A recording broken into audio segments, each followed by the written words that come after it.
Well, thank you very much. That was very unexpected, but incredibly acted upon by Secret Service and law enforcement. And this was an event dedicated to freedom of speech that was supposed to bring together members of both parties with members of the press. And in a certain way it did, because the fact that they just unified, I saw a room that was just totally unified. It was in one way a very beautiful thing to see. A man charged a security checkpoint armed with multiple weapons, and he was taken down by some very brave members of Secret Service, and they acted very quickly and have just released, for purposes of transparency, clarity. I've ordered it to be put out. You probably have it by now. Put out on Truth and put out on many other platforms. A tape showing the violence of this thug that attacked our Constitution, and also showing how quickly Secret Service and law enforcement acted on our country's behalf. Really did a great job. One officer was shot, but saved by the fact that he was wearing obviously a very good bulletproof vest. He was shot from very close distance with a very powerful gun, and the vest did the job. I just spoke to the officer, and he's doing great. He's in great shape. He has very high spirits, and we told him we love him and respect him, and he's a very proud guy. He's very proud of what he does, Secret Service agent. And we looked at all of the conditions that took place tonight, and I will say, it's not a particularly secure building, and I didn't want to say this, but this is why we have to have all of the attributes of what we're planning at the White House. It's actually a larger room, and it's much more secure. It's drone-proof, it's bulletproof glass. We need the ballroom. That's why Secret Service, that's why the military are demanding it. They've wanted the ballroom for 150 years for lots of different reasons, but today's a little bit different, because today we need levels of security that probably nobody's ever seen before. But everyone owes a tremendous debt of gratitude to the courage of law enforcement, the law enforcement, and working with the D.C. police. And we just spoke with the mayor, and when we're finished, the police chief is going to take over and discuss it also from their viewpoint. But they also performed exactly as they were supposed to, and you see the attacker in different positions, but you also see the attacker totally subdued and under control. So as you know, this is not the first time in the past couple of years that our republic has been attacked by a would-be assassin who sought to kill. In Butler, Pennsylvania, less than 2 years ago, you all know that story, and in Palm Beach, Florida, a few months after that, we came close. We really had, again, we had some great work done by law enforcement. But in light of this evening's events, I asked that all Americans recommit with their hearts in resolving our difference peacefully. We have to resolve our differences. I will say, you had Republicans, Democrats, independents, conservatives, liberals, and progressives. Those words are interchangeable, perhaps, but maybe they're not. But yet everybody in that room, big crowd, record-setting crowd. There was a record-setting group of people, and there was a tremendous amount of love and coming together. I watched, and I was very, very impressed by that. But First Lady and I were taken very well care of, very quickly rushed off the stage. Vice President J.D. Vance, who's here, was likewise beautifully done. He was just saying how quickly everybody acted, law enforcement, Secret Service in particular in this case, but law enforcement. Marco had the same thing. Pete was there. Pete didn't want any help. He didn't want anybody to help him. He doesn't want anybody to help him, but he did get some, didn't you? And I think you also said that it was very impressive. So with that, I'd like to ask Todd Blanche to come up, say a few words, and tell you it's already underway. The man has been captured. They're going to his apartment. I guess he lives in California, and he's a sick person, a very sick person. And we don't want things like this to happen. I think it's very important that I say, though, and I told the representatives of the evening, they did such a beautiful job. It was such a beautiful evening. And again, they're talking about free speech in our Constitution. That's what it's all about, not just White House correspondents. It was really based on free speech in our Constitution. But I said very importantly that we'll do it again within the next 30 days, and we'll make it bigger and better and even nicer. So I just want to thank everybody that was involved. I also want to thank the press, the media. You've been very responsible in your coverage. I will say I've been seeing what's been out, and you've been very responsible. So Todd Blanche, I'd like to say a few words, and then we're going to have cash. And then you're going to go on. We can ask, I guess we can take a couple of questions. I want to thank the First Lady that was a rather traumatic experience for her.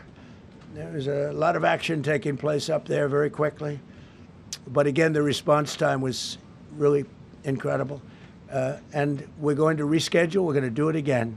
We're not going to let anybody take over our society. We're not going to cancel things out because we can't do that. We wanted to stay tonight. I will tell you, I fought like hell to stay. But it was protocol. They said, please, sir, because they didn't know there was a lot of action going on, and they didn't know could there be probably a lone shooter, but we'll find out. We'll find out very quickly. They have it very well under control. So I want to thank everybody very much. And Todd Blanche, please. Thank you very much, Mr. President. Tonight you saw the very worst and the very best of this country. You saw the very worst by the actions of that coward that the President just talked about. But you also saw the very best because you saw law enforcement do exactly what they're supposed to do. And you'll see the videos come out, I expect, very shortly, and you'll see law enforcement do exactly what we want them to do. And so I echo what President Trump just said, that we are extraordinarily grateful and appreciative of the men and women of law enforcement that did their jobs tonight, including one who was injured. This investigation is ongoing. I expect you will see charges filed shortly. The charges should be self-evident given the conduct, but as you'll hear, there will be multiple charges surrounding the shooting, around the possession of firearms, and anything else that we can get on this guy. The investigation is obviously ongoing and just started. There is federal law enforcement already working on search warrants and doing their job, and I don't want to get ahead of them and don't want to get ahead of the work that they're doing even as we speak. Director Patel and I were just on the crime scene a short while ago, and everybody in this room should rest assured that the Metropolitan Police Department, the FBI, Secret Service, everybody's on the scene doing their job. I know that the police chief is going to give an update from the scene as soon as we're finished here, and I obviously will lead the details of what they have learned to him. But in the meantime, I just want to thank everybody in this room for the courage. And I want to thank President Trump for his words, and I promise you, justice will be served. Thank you. Dr. Patel. Thank you, General. Thank you, Mr. President. The President's absolutely right. You saw the best resolve of American law enforcement because you, Mr. President, inspire them 24/7, 365. You give them the resources that they need, and they know that you have their back. And that is a changing dynamic in this country, and that's why you saw brave Secret Service agents respond immediately, swiftly, subdue and take down the suspect, and safeguard the lives of thousands of individuals at that hotel.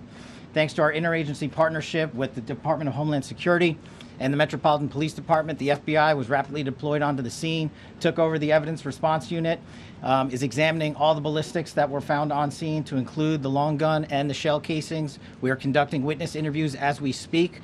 You will hear from our team on the scene there with the mayor and the head of the FBI field division there. But please know what the Attorney General has just said reigns no truer. You saw the very best of America tonight. The very best unite us at a time of uncertainty, because we have leadership here with the president, the vice president, that backs law enforcement, and the men and women that I shook their hands on the scene today could not have been prouder to show up on scene. And as the Attorney General said, make no mistake, we are conducting witness interviews. If you have any information whatsoever related to this event, 1-800-CALL-FBI, 1-800-CALL-FBI. No piece of information is too small. No piece of information is inadequate. We will evaluate it all. We will also be conducting interviews of those that were there. And if any of those individuals have information, please come forward to law enforcement or the FBI or the Metropolitan Police Department. We will be examining this individual's background thoroughly. That process has already started, and we are going to ensure that he was either a lone wolf actor or anyone else that was responsible. We will analyze all evidence immediately to make sure that we safeguard this country. Mr. President, Mr. Vice President, thank you for your leadership. Attorney General and Homeland Secretary Merlin, thank you for your partnership in law enforcement. Thank you, Ken. Okay, we'll do a couple and then we go to the chief. Madam Chairman, I just want to say you did a fantastic job. What a beautiful evening, and we're going to reschedule. Okay. And after that, it's very tough for her to ask a killer question, right? But you have done a fantastic job. Please. Mr. President, I appreciate it. As you mentioned, it all happened so quickly. Yeah. And I wonder, especially because unfortunately you have experience with these sorts of threats, in that moment when you realized there was a threat and service agents were telling us to get down, can you describe what was going through your mind, how you were feeling in that moment? That's a very good question, actually. It's always shocking when something like this happens. It's happened to me a little bit, and that never changes. The fact we're sitting right next to each other, First Lady on my right, and I heard a noise and sort of thought it was a tray. I thought it was a tray going down. I've heard that many times, and it was a pretty loud noise. And it was from quite far away. He hadn't breached the area at all. They really got him. But so it was quite far away, but it was a gun. And some people really understood that pretty quickly. Other people didn't. I was watching to see what was happening. Probably should have gone down even faster. Melania was very cognizant, I think, of what happened. I think she knew immediately what happened. She was saying, that's a bad noise. And we were whisked away along with other people, but we were really whisked away. And again, the performance of the Secret Service and the police, all of the law enforcement, I thought was really good. So it was very quick. There wasn't a lot of time to be thinking, because it was a matter of seconds before we were out the door and gone into an area. We very much, and you wanted to too, we very much wanted to continue it, because I don't like to let these sick people, these thugs, these horrible, horrible people, change the fabric of our life, change the course of what we do. So we held out. You were there. We held out right till the end, but they didn't want to take a chance, and I understand there was protocol. But we're going to be doing one hopefully within the next 30 days or sooner, and I am ready, willing, and able. And I was all set to really rip it. And I said to my people, this would be the most inappropriate speech ever made if I said one. So I'll have to save it. I don't know if I could ever be as rough as I was going to be tonight. I think I'm going to be probably very nice. I'll be very boring the next time, but we're going to have a great event. And you did a fantastic job. Thank you very much. Peter, go ahead. Thank you, President Trump. There's a report in the New York Post that this assailant assembled his weapon somewhere on site at the hotel. What do you think about that? And I ask respectfully, why do you think this keeps happening to you? Well, you know, I've studied assassinations, and I must tell you, the most impactful people, the people that do the most, you take a look at the people, Abraham Lincoln, I mean, you go through the people that have gone through this where they got them, but the people that do the most, the people that make the biggest impact, they're the ones that they go after. They don't go after the ones that don't do much because they like it that way. And when you look at the people that have either, whether it was an attempt or a successful attempt, they're very impactful people. Just take a look at the names there, the big names. And I hate to say I'm honored by that, but I've done a lot. We've done a lot. We've taken this country, and we were a laughing stock for years, and now we're the hottest country anywhere in the world. We've changed this country, and there are a lot of people that are not happy about that. So I think that's the answer, Peter. And after Butler, your team for a while rethought outdoor events. Yeah. Do you think that you now need to rethink No. indoor Well, events? but then you just don't do events. No, I can't do that. I have to. It is what it is. We have to do it. The room was very, very secure. He charged from 50 yards away, so he was very far away from the room. And what did you think when you saw the video of how fast he was running? He was moving. He was really moving. And the reaction time was great. Boy, those guys, they had their guns drawn literally by the time he was there. They were shooting. That's right. I thought they were very impressive. And if I didn't, I'd let you know. I'm not going to be, I would not stand for that. No, I thought they were very impressive. Thank you, President Trump, and thank Right. you for updating us on Thank the you. suspect earlier. Were you aware of any threats? Was your team aware of any threats beforehand? And do you believe you were the target of this tonight? I guess. I mean, these people they're crazy. They're crazy. And, you never know. He was very far away from me. He had to go through a lot. We had resources all over. We had resources sitting at tables, literally in disguise, sitting maybe at your table, who knows? But we had people all over the room, so he had a long way to go. That was really a first line of defense, and they got him. And they really, they acted incredibly. No, there was no notification. We had no idea. Go ahead, Do you know Kevin. any political motivations from this? Well, you never know. suspect? Now, we'll be able to tell you that maybe by tomorrow or the next day. He's in custody, and they're asking him a lot of questions. I guess they're going over, Todd, and they're already at his apartment. He lives in California. Yes, sir. And they're over there, so they'll be able to tell you. Thank you, Caitlin. President Trump, did the suspect say anything, or was he wearing anything that would allege some type of motive here? No, I mean, he was a guy who looked pretty evil when he was down. They had him down. He was fighting hard. He was in my opinion, a sick person. Who would do that but a sick person?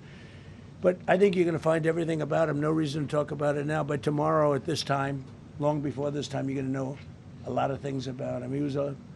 They seem to think he was a lone wolf, and I feel that too. Are you concerned about U.S. Secret Service protection ability? We saw several of the detailees take minutes to be escorted out the room.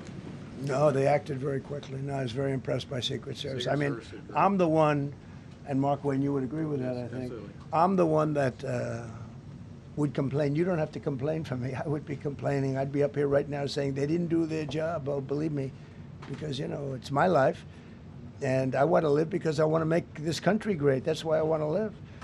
But when you're impactful, they go after you. When you're not impactful, they leave you alone. Okay, a couple of more. Go ahead, please. Is there any indication that this shooting could have been linked to the war in Iran? I don't think so, but you never know. We're going to know a lot. We have the best people in the world working on it, and we're going to know a lot. Please. Mr. President, there's a lot. You, as well as some of us who have covered Butler, experienced another horrific day 2 years ago. Yeah.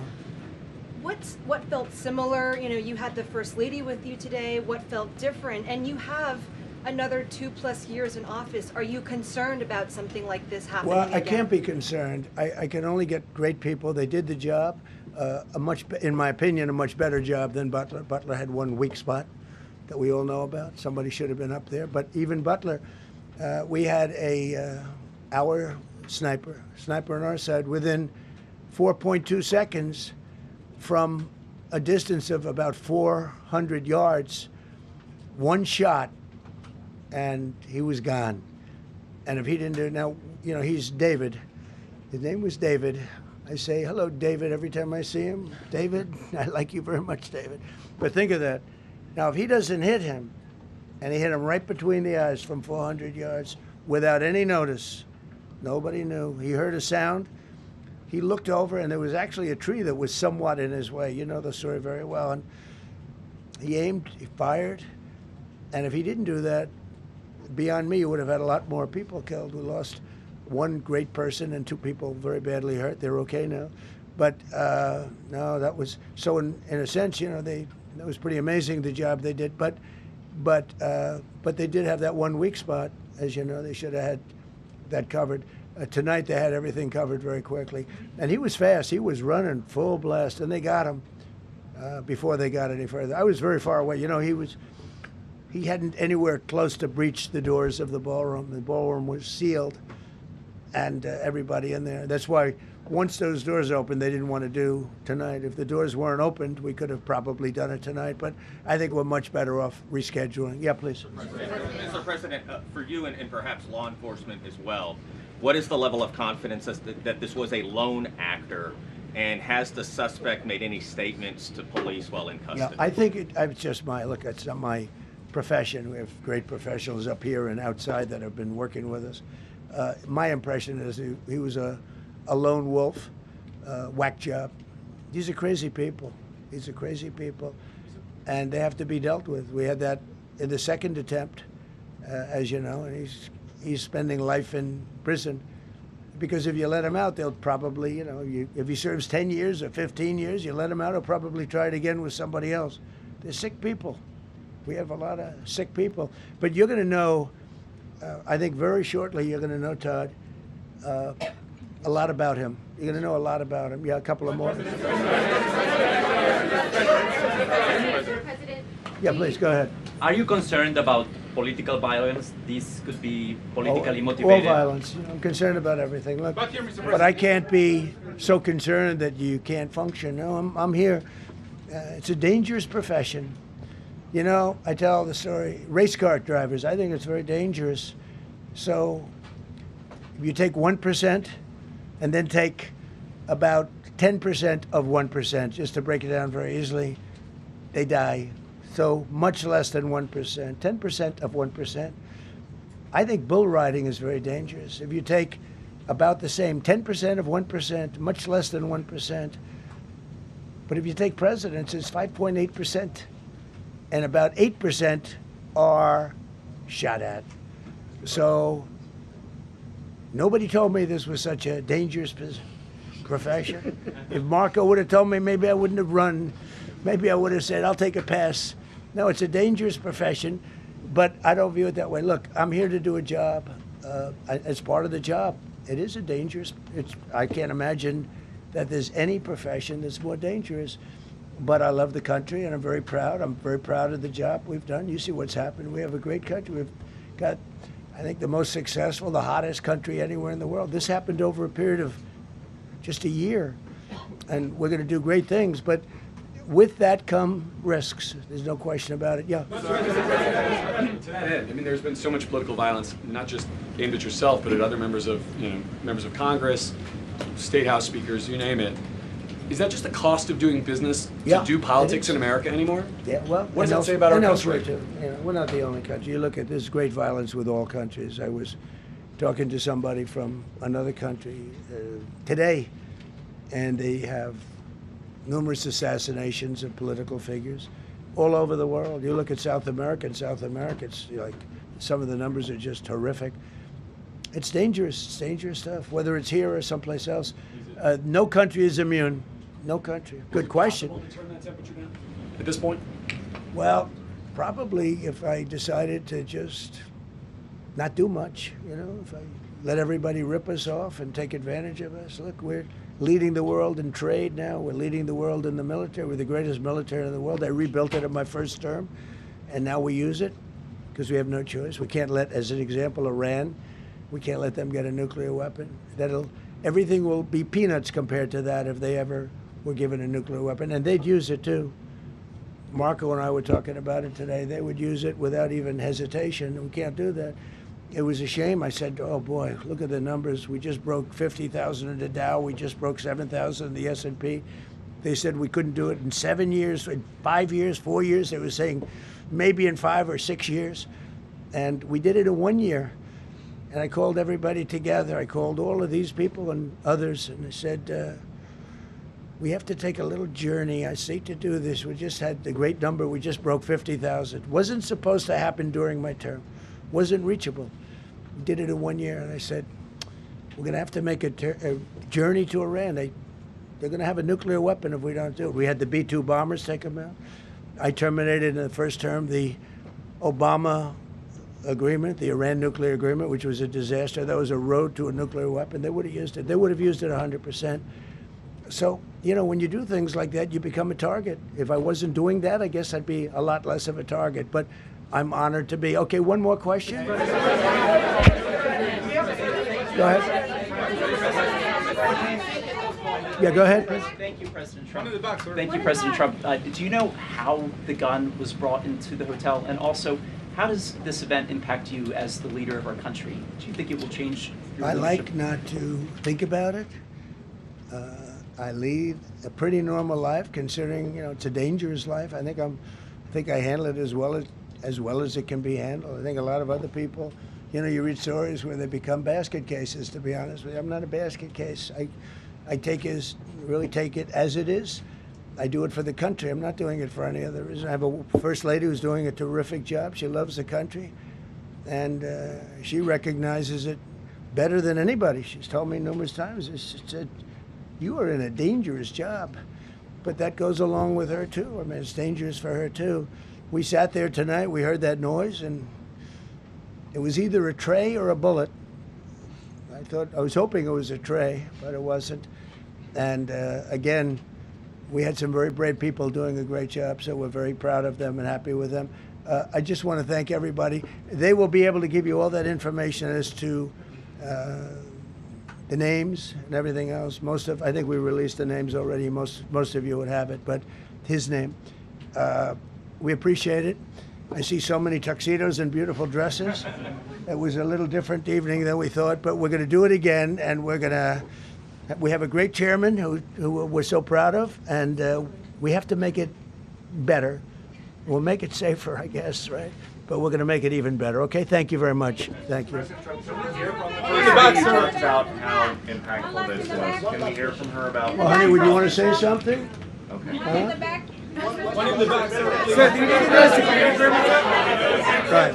Millions of people across the globe, in fact, are watching you. You demonstrated courageous leadership, and thank God you're alive. All of us are alive today.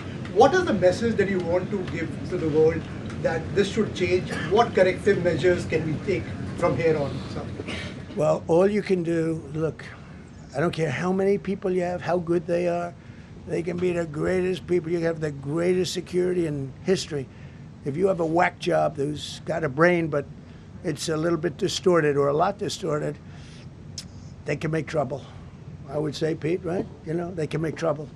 Some of these people are of genius level IQ, and they're nuts. So it can be trouble.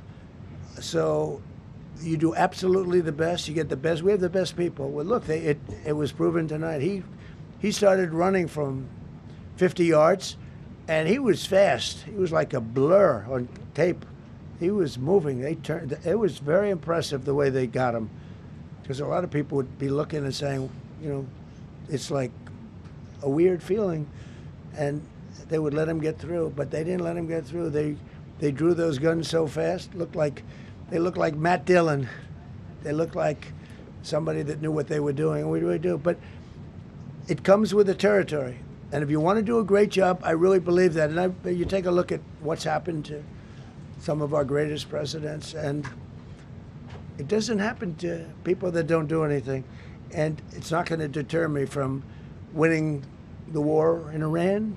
I don't know if that had anything to do with it. I really don't think so, based on what we know. But we're going to continue to do a great job. That's all I can do. Thank you very much. I'll see you tomorrow. Thank you. Thank you. Thanks, President Trump. Thank you. Glad you're okay.